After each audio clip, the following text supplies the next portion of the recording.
স্বাগত দীপ্ত সংবাদে। আপনাদের সাথে আছি আমি আনোয়ারুল আলম। শুরুতেই জানাবো সংবাদ শিরোনাম। দেশের আকাশে চাঁদ দেখা গেছে, কাল থেকে রোজা, মসজিদে মুসল্লিদের তারাবির নামাজ আদায়। রমজানে কাল থেকে স্কুল বন্ধ, জাতির উদ্দেশ্যে ভাষণে সবাইকে সাশ্রয়ী হওয়ার তাগিদ প্রধানমন্ত্রীর। নিত্যপণ্য, আইন শৃঙ্খলা এবং বিদ্যুৎ নতুন সরকারের অগ্রাধিকার, সচিবালয় মন্ত্রিসভার প্রথম বৈঠক। মুক্তিযুদ্ধের বীর শহীদদের স্মৃতি স্মরণ করে নতুন সরকারের যাত্রা শুরু, জাতীয় স্মৃতিসৌধে শ্রদ্ধা।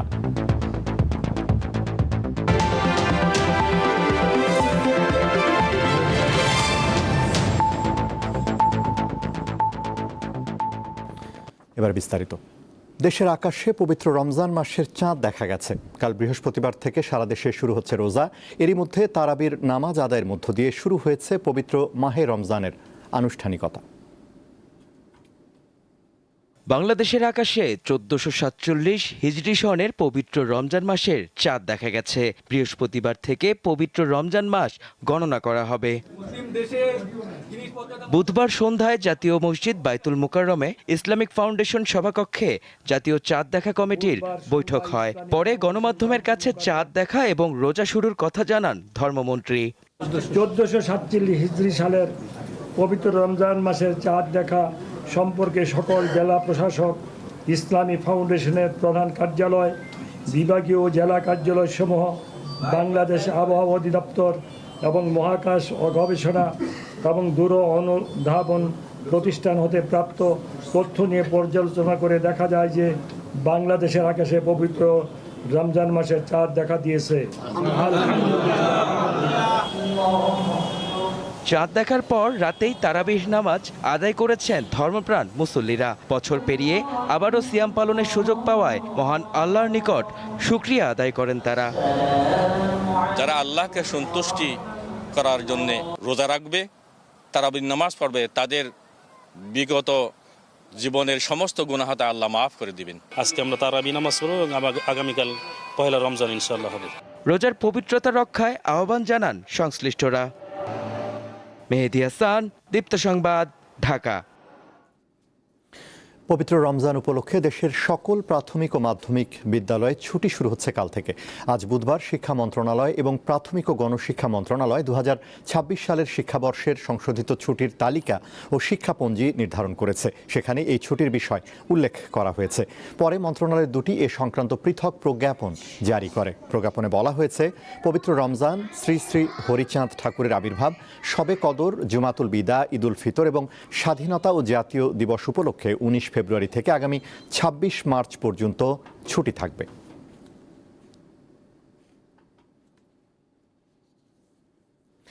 রমজানকে সামনে রেখে রাজধানীতে নিত্যপণ্যের বাজারে তৈরি হয়েছে অস্থিরতা। ফলে স্বস্তি ফিরছে না নিম্ন ও মধ্য আয়ের পরিবারে। যদিও আমদানিকারকেরা বলছেন, দেশে পণ্য মজুদ পরিস্থিতি ভালো। পরিস্থিতি উন্নয়নে ট্রাক সেলে কম দামে ছোলা, সয়াবিন তেল, চিনি, মসুর ডাল এবং খেজুর বিক্রি শুরু করেছে টিসিবি। প্রতি বছর রমজান এলেই প্রয়োজনীয় বেশ কয়েকটি পণ্য, ছোলা, সয়াবিন তেল, চিনি, মসুর ডাল এবং খেজুরের দাম অসহনীয়ভাবে বাড়তে থাকে। এবারও সরকার পরিবর্তনের প্রেক্ষাপটে রমজানের আগ মুহূর্তে বাজার আবার অস্থির হয়ে উঠেছে। এখন বর্তমানে মাল একটু শর্ট থাকার কারণে গত সপ্তাহের তুলনায় এই সপ্তাহে আবার জিনিসের দাম একটু 10 টাকা করে বাড়তি আছে। তুলনামূলকভাবে একটু তো বেশি, সবাই এই সুযোগটা নেয়। মধ্যবিত্ত ফ্যামিলির মানুষ, তারা বাসা ভাড়া, বাচ্চাদের লেখাপড়া সবকিছু মিলাইয়া দেখা গেছে রমজান মাসের জন্য তার আলাদা একটা বাজেট নিতে হবে। রমজানে আমদানি নির্ভর খাদ্যপণ্যের বাড়তি চাহিদা সৃষ্টি হয়। আমদানিকারকেরা বলছেন, এবার এসব পণ্যের পর্যাপ্ত মজুত রয়েছে। কোনো প্রকার মালের কোনো ঘাটতি নেই। রমজানের যে সমস্ত নিত্য প্রয়োজনীয় জিনিসগুলি আছে, যেমন 1 নম্বর হলো ভোজ্য তেল, চিনি, ছোলা, আদা, রসুন, কোনো কিছুরই আপনার পাইকারি পর্যায়ে কোনো ঘাটতি নেই, আমদানি ক্ষেত্রে ঘাটতি নেই। রমজানের নিত্যপণ্যের দাম সহনীয় রাখতে 17 ফেব্রুয়ারি থেকে ট্রাক সেল কার্যক্রম শুরু করেছে trading corporation of Bangladesh TCB. সরকারি এই প্রতিষ্ঠানটি সয়াবিন তেল প্রতি লিটার 115 টাকা, ছোলা প্রতি কেজি 60 টাকা, চিনি প্রতি কেজি 80 টাকা, মসুরের ডাল প্রতি কেজি 60 টাকা আর খেজুর প্রতি কেজি 160 টাকা দরে বিক্রি করছে। উপকার হয়েছে, আমরা খাইতে পারি, এর উপকার না, আমরা তো খাইতে পারি, দাঙ্গো উপকার না। এক প্যাকেজে আপনার মনে করেন 2 কেজি হলো গিয়া ডাল, 1 কেজি ছোলা, হাফ কেজি আপনার খেজুর আর 2 কেজি মশারির ডাল, 2 কেজি তেল। টিসিবি জানিয়েছে আগামী 12 মার্চ পর্যন্ত সারা দেশে মিলবে এসব নিত্যপণ্য। সবার জন্য উন্মুক্ত রেখে ভ্রাম্যমাণ ট্রাক সেলের মাধ্যমে পণ্য বিক্রয় কার্যক্রম 17 তারিখ থেকে আমাদের এই পণ্য বিক্রয় কার্যক্রম শুরু হয়েছে। এই রোজাতে আমরা ট্রাক সেলের মাধ্যমে প্রায় 23,000 মেট্রিক টন পণ্য বিক্রয় করব, আর প্রায় 40 থেকে 41,000 মেট্রিক টন পণ্য আমরা কার্ডের মাধ্যমে বিক্রি করব। তিনি জানান প্রতিদিন 450টি ট্রাকে সারা দেশে নিত্যপণ্য সামগ্রী বিক্রি করবে টিসিবি। শাহরিয়ার ইমন, দীপ্ত সংবাদ, ঢাকা। দেশের শান্তি ও নিরাপত্তা ফিরিয়ে আনাই প্রধান অগ্রাধিকার বলে জানিয়েছেন প্রধানমন্ত্রী তারেক রহমান। বুধবার রাতে জাতির উদ্দেশ্যে দেওয়া প্রথম ভাষণে একথা বলেন তারেক রহমান। তিনি আরও বলেন, বিএনপি সরকার বিশ্বাস করে দলমত, ধর্ম, দর্শন যার যার, রাষ্ট্র সবার। আসসালামু আলাইকুম। নতুন সরকার গঠনের পর প্রধানমন্ত্রী হিসাবে প্রথমবারের মতো জাতির উদ্দেশ্যে ভাষণ দেন তারেক রহমান। আমি দেশবাসীকে শুভেচ্ছা এবং আন্তরিক অভিনন্দন জানাই। জনগণের ভোটে জবাবদিহিমূলক সরকার গঠনের বার্তা দিয়ে দেশবাসীকে পবিত্র রমজান মাসের শুভেচ্ছা জানান তিনি। দ্রব্যমূল্য নিয়ন্ত্রণে রাখতে ব্যবসায়ীদের প্রতি আহ্বান জানান প্রধানমন্ত্রী। এছাড়া রোজায় নিরবিচ্ছিন্নভাবে বিদ্যুৎ, পানি ও গ্যাস সরবরাহ করার প্রয়োজন জানিয়ে দেশবাসীকে সাশ্রয়ী হওয়ার আহ্বান জানান তিনি। দ্রব্যমূল্য যাতে সাধারণ মানুষের নাগালের বাইরে না যায়, এ ব্যাপারে ব্যবসায়ীরা দয়া করে সতর্ক থাকবেন। অফিস আদালতে বিনা প্রয়োজনে কিংবা প্রয়োজনের অতিরিক্ত গ্যাস, বিদ্যুৎ, পানি খরচের ব্যাপারে সচেতনতা অবলম্বন করাও ইবাদতেরই অংশ বলেই আমি মনে করি। আইন শৃঙ্খলা পরিস্থিতির উন্নয়ন ও কঠোরভাবে দুর্নীতি নিয়ন্ত্রণ সরকারের প্রধান অগ্রাধিকার বলেও জানান প্রধানমন্ত্রী। জনজীবনে শান্তি ও নিরাপত্তা নিশ্চিত করতে সরকার সর্বোচ্চ উদ্যোগ গ্রহণ করছে। দেশের প্রতিটি সাংবিধানিক এবং সরকারি বেসরকারি প্রতিষ্ঠান চলবে বিধিবদ্ধ নীতি নিয়মে। জনজীবনের ভোগান্তি কমাতে ঢাকার যানজট নিয়ন্ত্রণের উদ্যোগ নেওয়ার কথা জানান তিনি। পাশাপাশি সারা দেশে রেল যোগাযোগ, নৌ ও সড়কপথ উন্নয়নের জোর দেন প্রধানমন্ত্রী। বিভাগীয় শহরগুলিতে, বিশেষ করে রাজধানী ঢাকায় যানজট অত্যন্ত নিয়ন্ত্রণহীন। হাটে মাঠে ঘাটে, অফিস আদালতে জনগণের ভোগান্তির শেষ নেই। জনজীবনের নানা ক্ষেত্রে জনদুর্ভোগ লাঘব করা না গেলে জনমনে স্বস্তিও ফিরবে না। দক্ষ জনশক্তিকে কাজে লাগিয়ে বিশ্বের বুকে দেশ এগিয়ে যাবে বলে আশা প্রকাশ করেন তারেক রহমান। বিএনপি সরকারের দেওয়া সকল পরিকল্পনা পর্যায়ক্রমে বাস্তবায়নের কথাও জানান প্রধানমন্ত্রী। আমাদের সবাইকে নিরাপদ এবং সুস্থ রাখুন। স্বস্তিকা সিংহ, দীপ্ত সংবাদ, ঢাকা। নিত্য প্রয়োজনীয় জিনিসপত্রের দাম নাগালে রাখা, আইন শৃঙ্খলা পরিস্থিতির উন্নয়ন এবং বিদ্যুৎ সরবরাহ স্বাভাবিক রাখাকে আগামী 6 মাসের কর্মসূচিতে গুরুত্ব দেওয়ার কথা বলেছেন প্রধানমন্ত্রী তারেক রহমান। বুধবার সচিবালয়ে অনুষ্ঠিত মন্ত্রিসভার প্রথম বৈঠকে এমন নির্দেশনা দেন তিনি। পরে তা গণমাধ্যমকে জানান স্বরাষ্ট্রমন্ত্রী সালাউদ্দিন আহমদ। দীর্ঘ 19 বছর পর সরকার প্রধান হিসেবে সচিবালয়ে তারেক রহমানের আগমনকে কেন্দ্র করে প্রশাসনের প্রাণকেন্দ্রে ব্যাপক উৎসাহ ও উদ্দীপনা লক্ষ্য করা যায়। বুধবার দুপুর 12:30টার পর প্রথম দাপ্তরিক কাজ শুরু করেন নতুন প্রধানমন্ত্রী। পরিচিতিমূলক সভা, সরকারের প্রাথমিক অগ্রাধিকার এবং নির্বাচনী অঙ্গীকার বাস্তবায়নের কৌশল নিয়ে কথা বলেন প্রশাসনের কর্মকর্তাদের সঙ্গে। দুপুরে প্রধানমন্ত্রী তারেক রহমানের সভাপতিত্বে মন্ত্রিসভার প্রথম বৈঠকটি অনুষ্ঠিত হয়। বৈঠকে সেহরি, ইফতার ও তারাবির সময় নিরবিচ্ছিন্ন বিদ্যুৎ রাখার নির্দেশ দেন তারেক রহমান। বিকেলে বিভিন্ন মন্ত্রণালয়ের সচিবদের সঙ্গে বিশেষ মতবিনিময় সভায় অংশ নেন তিনি। এ সময় প্রশাসনের গতিশীলতা ও শৃঙ্খলা নিশ্চিত করার নির্দেশনাও দিয়েছেন নতুন প্রধানমন্ত্রী। পরে গণমাধ্যমকে স্বরাষ্ট্রমন্ত্রী সালাউদ্দিন আহমদ বলেন, সরকার 180 দিনের কর্মপরিকল্পনায় মানুষের জীবনমান উন্নয়নে অগ্রাধিকার দেবে। তিনি বলেন, নিত্যপণ্যের দাম সহনীয় রাখা এবং বিদ্যুৎ সরবরাহ ও আইন শৃঙ্খলার উন্নয়নই সরকারের প্রধান লক্ষ্য। সরকারের অগ্রাধিকার বিবেচনায় আমরা প্রাথমিকভাবে দ্রব্যমূল্য নিয়ন্ত্রণে রাখা, আইন শৃঙ্খলা পরিস্থিতি আরও উন্নত করা এবং সরবরাহ চেইন আর কি সাপ্লাই চেইন ঠিক রাখা, আর বিদ্যুৎ এবং জ্বালানি সেক্টরে যাতে কোনো সমস্যা না হয়, গ্যাস এবং বিদ্যুতে, সেটার প্রতি লক্ষ্য রাখে। These are the priorities. দেশে আর কোনোভাবেই মবের ঘটনা সহ্য করা হবে না বলে হুঁশিয়ারি দিয়েছেন স্বরাষ্ট্রমন্ত্রী। বাস্তবায়নের জন্য তারা আন্তরিক হবেন সে আহ্বান জানিয়েছেন।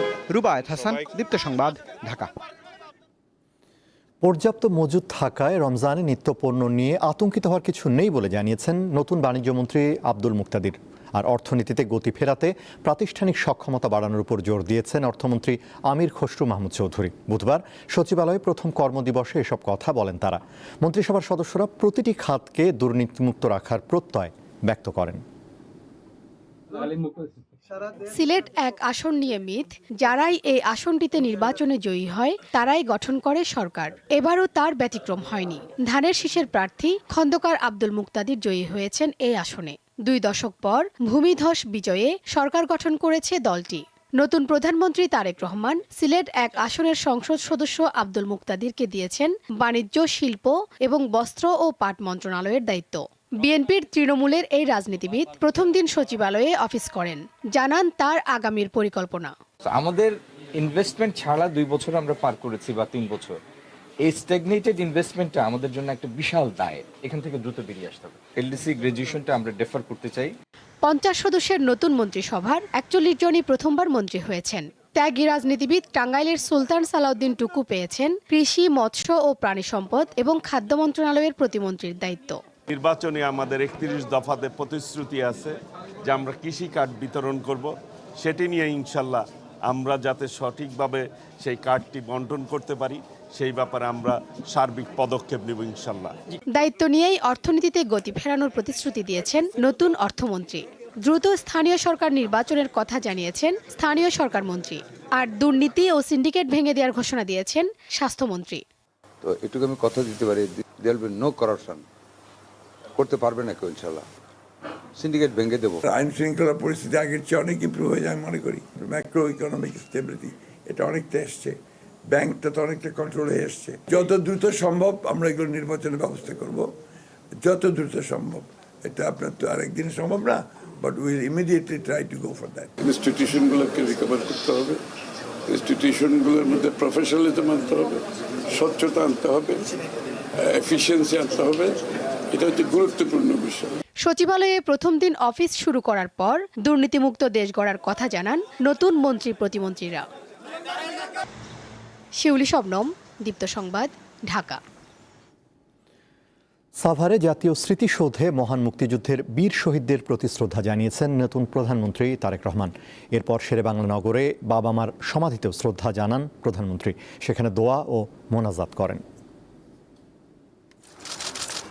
মহান মুক্তিযুদ্ধের বীর শহীদদের প্রতি শ্রদ্ধা জানাতে বুধবার সকাল 11টার দিকে মন্ত্রিপরিষদের সদস্যদের নিয়ে সাভারে যান প্রধানমন্ত্রী তারেক রহমান। পুষ্পস্তবক অর্পণ করেন স্মৃতিসৌধের মূল বেদিতে। শ্রদ্ধা নিবেদন শেষে কিছুক্ষণ নীরবে দাঁড়িয়ে থাকেন তিনি। এ সময় সশস্ত্র বাহিনীর একটি চৌকস দল তাকে রাষ্ট্রীয় সালাম জানান। প্রধানমন্ত্রী হিসেবে শ্রদ্ধা জানানো শেষে তিনি মন্ত্রিপরিষদের সদস্যদের নিয়ে পুষ্পস্তবক অর্পণ করেন। এরপর পরিদর্শন বইয়ে স্বাক্ষর ও স্মৃতিসৌধ চত্বরে পরিজাত গাছের চারা রোপণ করেন প্রধানমন্ত্রী। সাভার থেকে ফিরে প্রধানমন্ত্রী যান শেরেবাংলা নগরে। সেখানে বাবা জিয়াউর রহমান এবং মা খালেদা জিয়ার সমাধিতে ফুলেল শ্রদ্ধা জানান তিনি। পরে মন্ত্রিসভার সদস্যদের নিয়ে আবারও শ্রদ্ধা জানিয়ে মোনাজাত করেন প্রধানমন্ত্রী। এরপর প্রধানমন্ত্রী যান সচিবালয়ে। তাকে বিদায় দিয়ে নতুন মন্ত্রীরা জানান তাদের আগামীর স্বপ্নের কথা। আমাদের মাননীয় প্রধানমন্ত্রী তারেক রহমানের নেতৃত্বে আমাদের নতুন শিক্ষা ব্যবস্থা আমরা দেশবাসীকে দেব বলে বিশ্বাস রাখি। খাল খনন কর্মসূচির মাধ্যমে আমরা যেন নতুন সে আন্দোলন গড়ে তুলতে পারি।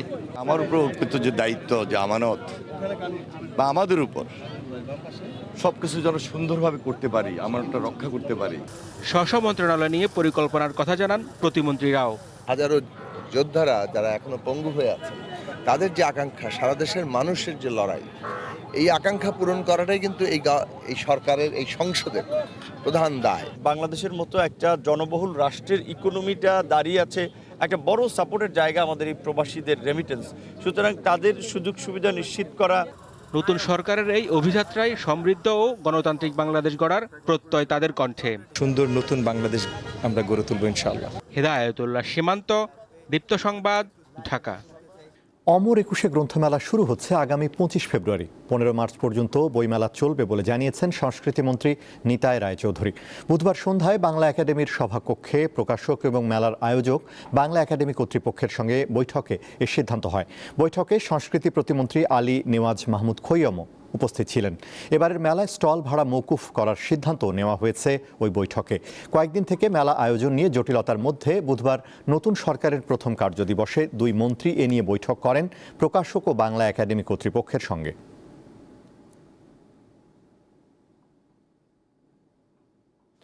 রাষ্ট্র সংস্কার পরিষদের সদস্য হিসেবে শপথ না নেয়া জুলাইকে অপমান করার শামিল, এমন মন্তব্য করেছেন বাংলাদেশ জামায়াত ইসলামীর আমির ডাক্তার শফিকুর রহমান।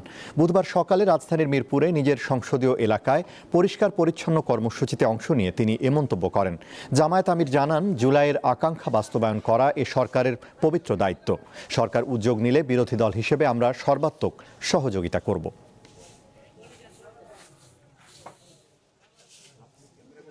জুলাইকে আমাদের অবশ্যই স্বীকৃতি দিতে হবে, সম্মান করতে হবে এবং জুলাইয়ের আকাঙ্ক্ষার ভিত্তিতে যে সমস্ত সংস্কার প্রস্তাব সামনে এসেছে এই সবগুলা বাস্তবায়ন করা হবে এই সংসদের পবিত্র দায়িত্ব। যদি সরকারি দল উদ্যোগ নেয় আমরা বিরোধী দল হিসাবে সর্বাত্মক সহযোগিতা করব। সরকার যদি উদ্যোগ না দেয় তাহলে আমরা জনগণের হয়ে সেখানে কথা বলব। জুলাই জাতীয় সনদ 2025-এর কার্যক্রম স্থগিত চেয়ে হাইকোর্টে রিট করেছেন সুপ্রিম কোর্টের একজন আইনজীবী। বুধবার হাইকোর্টের সংশ্লিষ্ট শাখায় রিটটি দায়ের করেন আইনজীবী ইউনুস আলী আকন্দ। রিট আবেদনে জুলাই জাতীয় সনদ সংবিধানের সঙ্গে কেন সাংঘর্ষিক ঘোষণা হবে না এ মর্মে রুল চাওয়া হয়েছে। রুল নিষ্পত্তি না হওয়া পর্যন্ত জুলাই জাতীয় সনদ 2025-এর কার্যক্রম স্থগিত চাওয়া হয়েছে রিটে। হাইকোর্টে আগামী সপ্তাহে রিটের উপর শুনানি হতে পারে। 2024 সালের জুলাই গণ অভ্যুত্থানের পর অন্তর্বর্তী সরকার রাষ্ট্রের বিভিন্ন ক্ষেত্রে সংস্কারের উদ্যোগ নেয়। এর ধারাবাহিকতায় গত বছরের 17 অক্টোবর জুলাই জাতীয় সনদ 2025 স্বাক্ষরিত হয়। দেশের বিভিন্ন স্থানে দলীয় কার্যালয়ে জাতীয় পতাকা উত্তোলন করেছে কার্যক্রম নিষিদ্ধ আওয়ামী লীগের তৃণমূলের কর্মীরা। এ সময় তারা বঙ্গবন্ধু শেখ মুজিবুর রহমান ও শেখ হাসিনা নামে স্লোগান দেন। অফিস খোলার ঘটনায় বেশ কয়েকজনকে আটকের খবরও পাওয়া গেছে। দিনাজপুরের পার্বতীপুরে বন্ধ থাকা আওয়ামী লীগ কার্যালয়ে পতাকা উত্তোলন করেছে স্থানীয় নেতাকর্মীরা। এ সময় অন্তত 5 জনকে আটক করে পুলিশ। নড়াইল জেলার লোহাগড়া থানায় আওয়ামী লীগের অফিসে দলীয় পতাকা উঠতে দেখা গেছে। পাশাপাশি টাঙানো হয়েছে দলীয় সভাপতি শেখ হাসিনা এবং শেখ মুজিবুর রহমানের পোস্টার। নারায়ণগঞ্জে আওয়ামী লীগের প্রধান কার্যালয়ের সামনে ব্যানার টাঙিয়ে জয় বাংলা স্লোগান দেয় দলটির কয়েকজন নেতাকর্মী। বরগুনায় কার্যক্রম নিষিদ্ধ জেলা আওয়ামী লীগের কার্যালয়ে জাতীয় পতাকা উত্তোলন, শেখ মুজিব ও শেখ হাসিনার ছবি টাঙানোর ঘটনা ঘটেছে।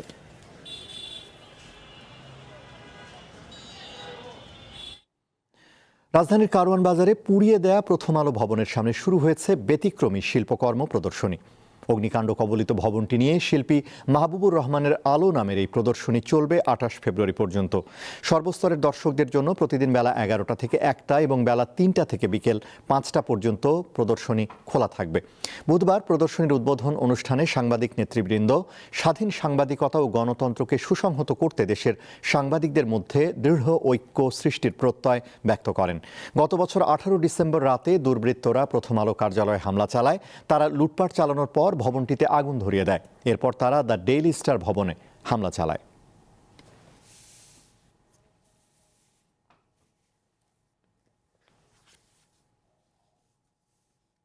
সাংবাদিকদের সমস্যার সমাধান ছাড়া গণমাধ্যমের উন্নয়ন সম্ভব নয় বলে মন্তব্য করেছেন তথ্য ও সম্প্রচার মন্ত্রী জহিরুদ্দিন স্বপন। বুধবার দুপুরে জাতীয় প্রেস ক্লাবে সাংবাদিকদের সাথে সৌজন্য সাক্ষাৎ শেষে কথা বলেন তিনি। রাজনৈতিক কর্মী হিসেবে প্রেস ক্লাব সেকেন্ড হোম উল্লেখ করে তথ্যমন্ত্রী বলেন, গণমাধ্যমকে শক্তিশালী করতে স্বাধীন সাংবাদিকতা প্রয়োজন। এ সময় উপস্থিত সাংবাদিকদের সাথে কুশল বিনিময় করেন তিনি। তার সাথে তথ্য ও সম্প্রচার প্রতিমন্ত্রী ইয়াসের খান চৌধুরীও উপস্থিত ছিলেন। সাংবাদিক সমাজ তাদের সমস্যার সমাধান না করে গণমাধ্যমের সমস্যার সমাধান করা যাবে না। অতএব সেই সমস্যার সমাধানটি আমাদের এই মন্ত্রণালয়ের এবং এই সরকারের, আমাদের নেতা দেশনায়ক তারেক রহমানের ঘোষিত যে 31 দফা কর্মসূচি, তার মধ্যে যে গণমাধ্যমের স্বাধীনতার কথা বলা আছে, আমরা সেই আলোকে আমাদের কর্মকৌশল এবং কর্মপরিকল্পনা আপনাদের সামনে শিগগিরই হাজির করব। জোর করে মন্ত্রিসভায় যুক্ত হননি বলে জানিয়েছেন নতুন পররাষ্ট্রমন্ত্রী ডক্টর খলিলুর রহমান। সাবেক রাষ্ট্রপতি জিয়াউর রহমানের পররাষ্ট্র নীতিতে বাংলাদেশকে ফেরত আনার কথাও বলেছেন তিনি। আমি তো জোর করে যাই না। তো এক একজন সম্পর্কে একটা ধারণা থাকতে পারে প্রাথমিক, সেটা পরিবর্তনও হয়। আমাদের স্বার্থ সম্পূর্ণভাবে রক্ষা করে আমরা আমাদের পররাষ্ট্র কর্মকাণ্ড চালাবো। সৌদি আরব সহ মধ্যপ্রাচ্যের কয়েকটি দেশে আজ থেকে পবিত্র রমজান শুরু হয়েছে। মঙ্গলবার সন্ধ্যায় দেশগুলোর রোজা শুরুর আনুষ্ঠানিক ঘোষণা দেয়।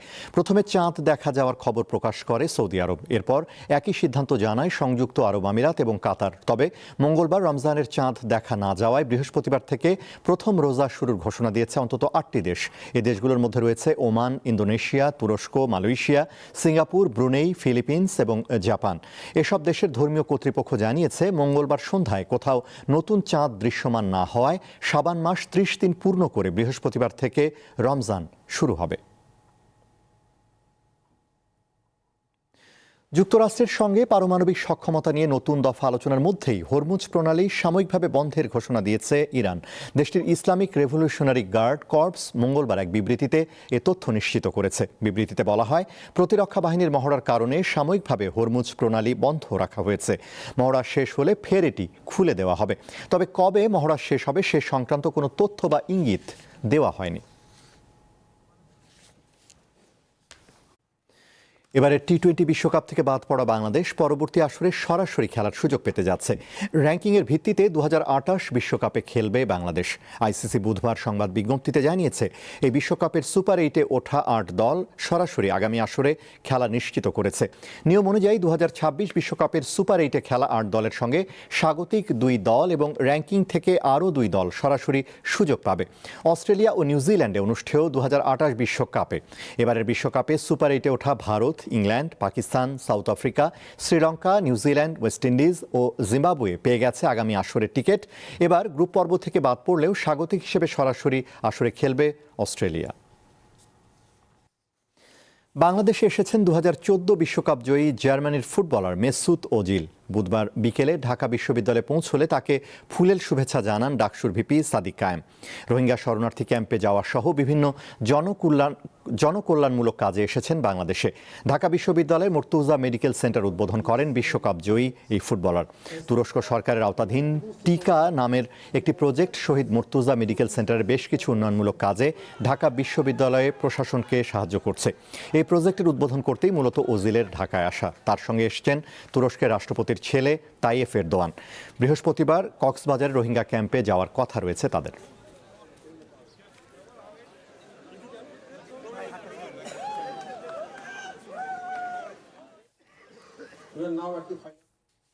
শেষ করব দীপ্ত সংবাদ, তার আগে সংবাদ শিরোনামগুলো জানাবো আরও একবার।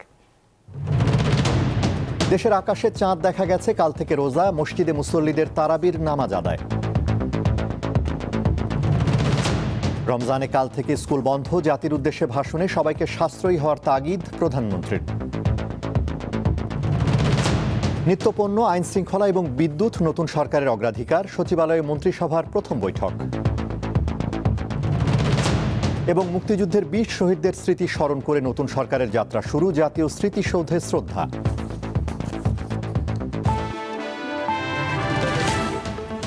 এই ছিল এখনকার মতো। এছাড়া আরও তথ্য বিনোদনের খবর পেতে যুক্ত থাকুন দীপ্তর ডিজিটাল প্ল্যাটফর্মগুলোতে। ধন্যবাদ।